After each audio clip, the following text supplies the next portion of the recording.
Hello guys, good morning. આજના વ્લોગમાં તમારું સ્વાગત છે. આપણે સવારમાં ઉઠીને આપણે વયા ગયા હતા બારે ગામમાં જવા માટે, કેમ કે આજ તો છે ને સવારમાં મમ્મી હારે હતા, એટલે એને કામ હતું કેમ કે છે ને એને શાક માર્કેટ એને શાકભાજી લેવા જવું હતું ને, એટલે જો એ શાકભાજી લેતા હતા ને હું આ વાતાવરણ એને એન્જોય કરતી હતી. પછી મમ્મી ઘરે આવીને કહે કે દીકરા જ આપણે ચા નથી પીધી, એટલે કે તું મને કોફી વા એમ.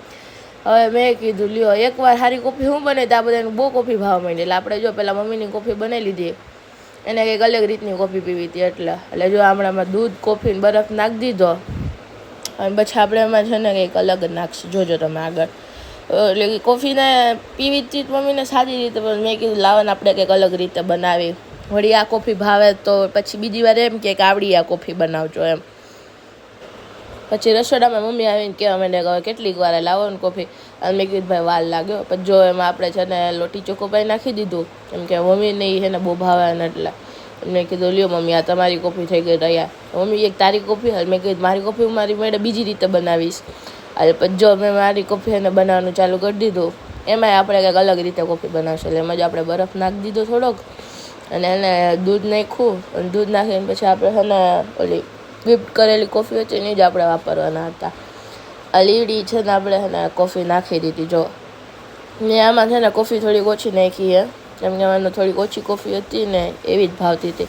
પછી એમાં જો મેં આઈસ્ક્રીમ નાખ્યું, મને આઈસ્ક્રીમવાળી કોફી પીવી હતી ને, એટલે પછી મેં આઈસ્ક્રીમ નાખ્યું. બીજું તો શું કરી શકીએ, મને ઓલી લોટી ચોકોપાઈવાળી નહોતી ભાવતી, એટલે મેં આઈસ્ક્રીમવાળી કોફી બનાવી.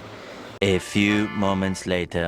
પછી બહાર છે ને ઘોર વરસાદ આવતો હતો ને, એ જોઈને મને એમ થયું કાશ આપણે ક્યાંક હિલ સ્ટેશને જતા હોત તો. એટલે પછી એને મને એમ થયું કે આપણા ગોંડલ પાસે છે ને હિલ સ્ટેશન છે ખરા. એટલે મેં કાઢ્યું એક દીવા અને કર્યો બધા દોસ્તારને ફોન, તો એમાંથી એક જ દોસ્તાર આવા રાજી થઈ ગયો. પણ જો આપણે છે ને જતા હતા હિલ સ્ટેશન, હવે કયા હિલ સ્ટેશન જતા હતા ને આગળ ખબર પડશે. અને ખાલી દોસ્તારે ભેગા નહોતા, મારા મમ્મી પણ ભેગા હતા. અને આટલું જો આપણે મસ્ત વાતાવરણ ક્યાં જોવા મળ્યું હતું કે અનલગઢ હિલ સ્ટેશને. એટલે આપણે ત્યાં પહોંચી ગયા, અને આમ જો એટલું મસ્ત વાતાવરણ હતું કે આપણને એમ થાય કે આપણે અહીંયા જ વસી જાય. એટલે આ વાતાવરણ આપણે બધા એન્જોય કરતાં ખબર નહીં ક્યારે 1 કલાક જેવું થઈ ગયું ને આપણને લાગી ગઈ હતી ભૂખ. પછી આપણે ખાઈ લીધી ભેળ, કેમ કે આપણા મમ્મી ભેગા હોય ને આપણે નાસ્તો ન લઈએ એવું થોડીને બને. એટલે આપણે જો બધું કોલ્ડ્રિંક બધું તૈયાર રાખીને બેઠા હતા. એટલે જ્યાં ભેળ બને ત્યાં સુધી મેં કીધું હાલો આપણે બ્લોગ ઉતારી લે કંઈક. અને પછી જો આ વરસાદે ને આપણને આંબી પહોંચ્યો, તો મેં કીધું આ બહુ આંબી પહોંચે ને એને પહેલાં આપણે એને ઘરે વયું જવું જોઈએ. મળશું કાલે બીજા બ્લોગ સાથે. તમે લાઈક કરો, શેર કરો, કમેન્ટ કરો, ફોલો કરો. ધ્યાન રાખજો તમે તમારું બધાનું. બાય.